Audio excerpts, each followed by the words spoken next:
You know what the most dangerous dessert for diabetics in America is? It's not the slice of birthday cake.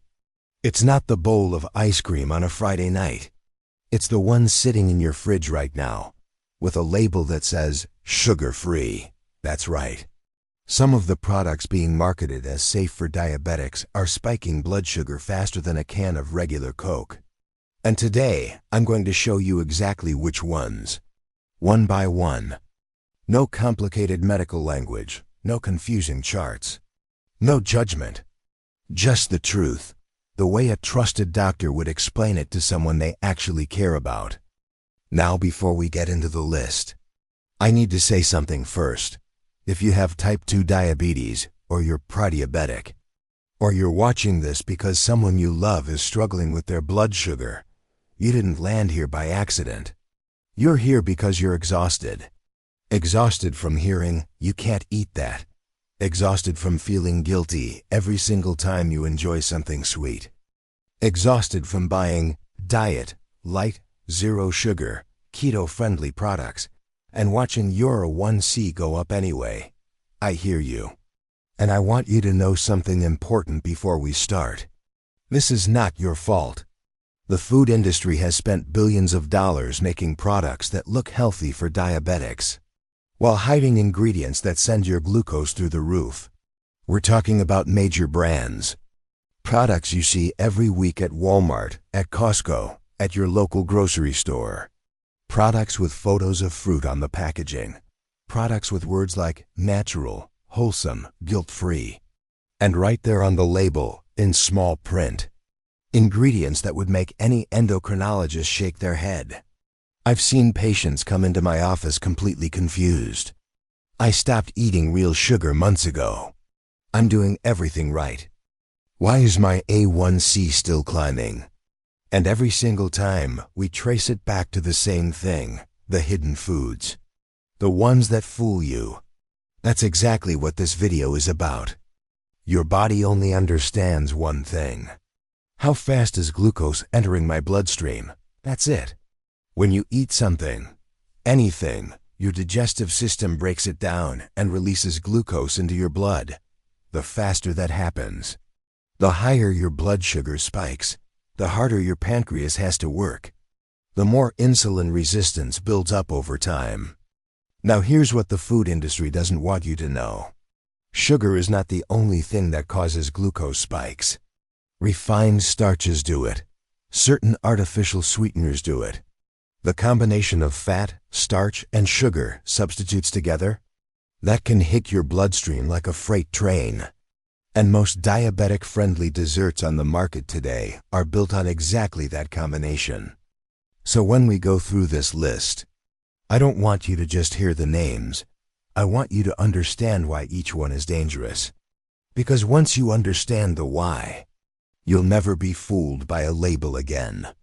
Most people think it's one of the safest options out there. But stay with me until the end, because what I'm about to show you changes everything.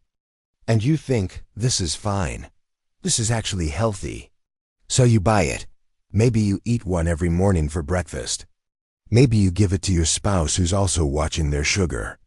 And here's what's actually happening inside that little cup. A single flavored yogurt from brands like Yoplait or Dannon, the regular flavored kind, can contain 26 to 33 grams of sugar. That's more sugar than a Snickers bar, in something marketed as a healthy snack. Now you might say, okay, but I buy the light version. And I understand, but here's where it gets even more frustrating. The light versions often replace sugar with a combination of corn syrup, modified starch, and artificial sweeteners that still trigger an insulin response in many type 2 diabetics. Plus the low-fat formula. When manufacturers remove fat, they almost always add something else to keep the flavor. And that something else is usually more sugar, more starch, or more additives. I had a patient, I'll call her Margaret. She was 67 years old, retired schoolteacher from Ohio. She came to me after 6 months of eating clean. She had switched to flavored yogurt cups every single morning. She was proud of herself. She thought she had finally found a routine that worked. Her A1C had gone up half a point. When we looked at what she was eating, the yogurt was the first thing we changed. Margaret cried in my office that day. Not because she was sick, because she felt betrayed. And she had every right to feel that way. Words like high protein, low sugar, keto friendly, diabetic friendly, and yes, sometimes the sugar count is low. But here's what that label isn't telling you. Many of these bars use sugar alcohols, ingredients like maltitol, sorbitol, xylitol, to sweeten without technically adding sugar. And the FDA allows manufacturers to subtract sugar alcohols from the total carb count on the label. So a bar that has 30 grams of total carbohydrates might show up as only 5 grams of net carbs on the front of the package. Sounds great, right? Here's the problem. Maltitol, one of the most commonly used sugar alcohols in protein bars, has a glycemic index of 52. Regular table sugar has a glycemic index of 65. That means maltitol raises blood sugar almost as fast as real sugar. And your body absolutely responds to it. I've seen continuous glucose monitors spike dramatically after patients eat a single low-sugar protein bar. Not because they cheated, because they trusted the label. And the label lied. And it has one of the most misleading names in the entire food industry. Stay right there. A medium cup of frozen yogurt, the kind you get at places like Pinkberry or Menchie's, or even the store-bought tubs, can contain anywhere from 35 to 55 grams of sugar. That's before the toppings, before the granola, before the honey drizzle, before the fruit compote that sounds healthy but is basically candy syrup.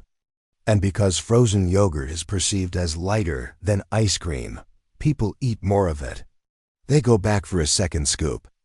They add toppings they'd never put on ice cream. They eat it 3 times a week instead of once. The portion sizes explode.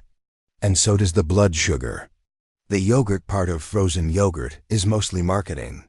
By the time that product is frozen, flavored, sweetened, and stabilized, the beneficial cultures are largely gone. What's left is essentially sweetened, flavored ice cream with a healthier reputation. And that reputation is costing diabetics dearly. #4 Sugar-free pudding cups.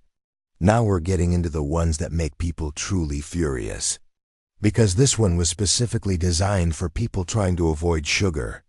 You've seen these at the store. Jell-O sugar-free pudding cups. Store brand versions, chocolate, vanilla, butterscotch. They line the shelves of the diabetic-friendly section. Doctors have recommended them. Nutritionists have suggested them as a safe treat. And on the surface, the numbers look okay. Low sugar, low calories seems harmless, but look closer at that ingredient list. Modified cornstarch, disodium phosphate, artificial flavors, and in many versions maltodextrin. Maltodextrin is a highly processed starch derived from corn, and it has a glycemic index between 85 and 105. For reference, pure glucose, the thing doctors use to test your blood sugar response, has a glycemic index of 100. Maltodextrin hits your bloodstream just as fast. Sometimes faster. It's used as a filler, a thickener, a texture agent. And it's hiding inside products that millions of diabetics eat every single day, believing they're making a safe choice. I remember a gentleman, I'll call him Robert, 71 years old, retired veteran from Texas. He had been eating 2 sugar-free pudding cups a day for almost a year. His doctor had even suggested it as a dessert swap. When we did a full dietary review, Robert looked at me and said, "So everything I thought was helping me was actually making it worse?"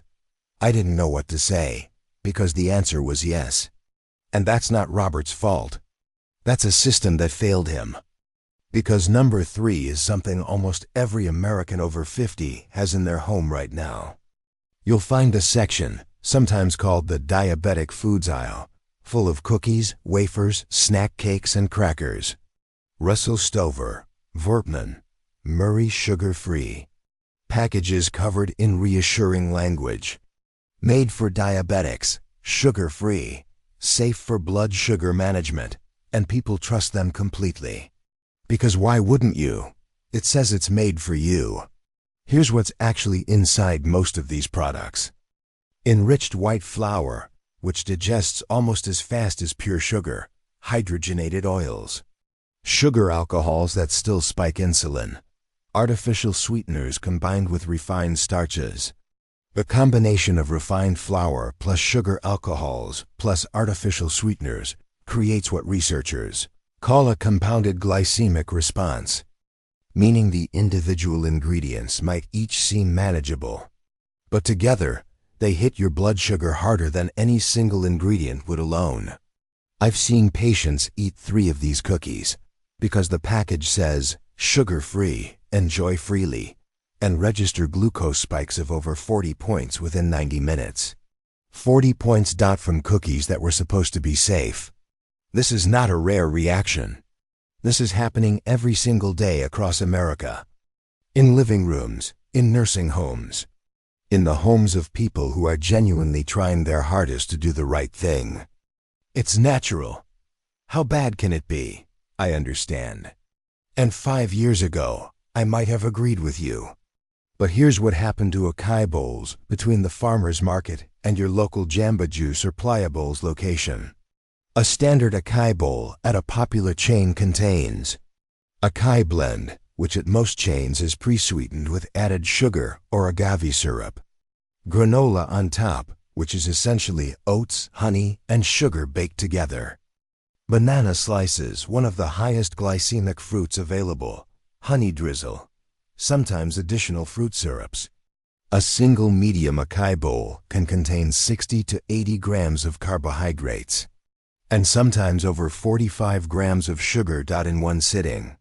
Marketed as a health food, sold next to green juices and protein shakes. Instagrammed by wellness influencers. And absolutely devastating for blood sugar control. The speed at which a sweetened acai bowl, with granola, banana, and honey, hits the bloodstream is almost identical to eating a large slice of chocolate cake. Except the cake doesn't pretend to be medicine. I had a patient, a sharp, health-conscious woman, 58 years old, I'll call her Linda, who had replaced her afternoon snack with an acai bowl. She was so proud of herself. She was eating clean. Her glucose monitor told a completely different story. When I showed her the data, she went quiet for a long moment. Then she said, "I've been telling my friends to eat these." That moment stayed with me, because Linda wasn't careless. Linda was informed, just with the wrong information. The one that is sold in every gas station, every pharmacy, every grocery store in America. The one that even well-meaning doctors have recommended as a safe treat. Here's the reality: no sugar added does not mean no sugar. It means no additional sugar was added during manufacturing. The dairy base, milk, cream, naturally contains lactose, which is a sugar that absolutely raises blood glucose. Then add the sugar alcohols used for sweetness. Then add the modified starches used for texture. Then add the fact that most people eat more of these products because they believe they're safe. A pint of Halo Top, which is aggressively marketed as a guilt-free treat you can eat the whole pint of, contains roughly 320 to 360 calories per pint, and anywhere from 40 to 55 grams of total carbohydrates, with sugar alcohols that still produce a glycemic response. And because the marketing says you can eat the whole pint, people do. That's not a snack anymore. That's a blood sugar crisis waiting to happen. The cruelest part of this story? These are the products that diabetics reach for specifically, because they're trying to be responsible. They gave up regular ice cream. They made a sacrifice. They found what they thought was a safe compromise. And the industry exploited that sacrifice for profit. And I want to say this directly: you were not stupid. You were not careless. You were misled. The food industry spends more money on marketing than most countries spend on public health. They have teams of scientists whose entire job is to make products taste like they're helping you, while the ingredients tell a completely different story. You did the best you could with the information you had. And now you have better information. So what do you actually do? Here's the simple truth. The goal is not to never eat anything sweet again. That's not realistic. That's not sustainable. And honestly, that's not necessary. The goal is to understand how your body responds to what you eat, and to choose desserts that don't send your glucose on a roller coaster. Some genuinely safer options for type 2 diabetics. A small square of dark chocolate to 85% cacao or higher raises blood sugar very slowly and contains compounds that may actually improve insulin sensitivity. Plain Greek yogurt with a handful of fresh berries, no added sweeteners, no flavored syrup, gives you sweetness with protein and fat that slows glucose absorption. A small amount of mixed nuts with a few dark chocolate chips, the fat and protein buffer the sugar response significantly. Chia pudding made with unsweetened almond milk, naturally low glycemic, high in fiber, genuinely satisfying. These aren't punishment foods. These are real options that real people enjoy every day without destroying their blood sugar.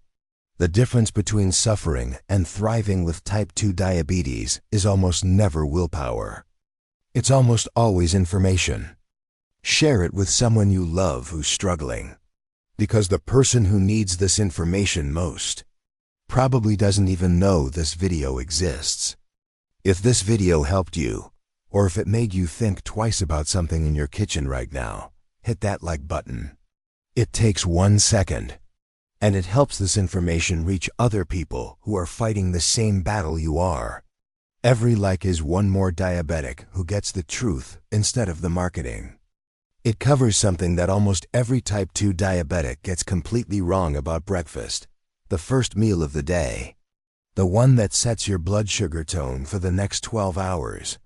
And most people, even careful, health-conscious people, are starting their morning in a way that makes glucose control almost impossible for the rest of the day. Watch that video next. I promise you, it's worth 4 minutes of your time. And I'll see you in the next one.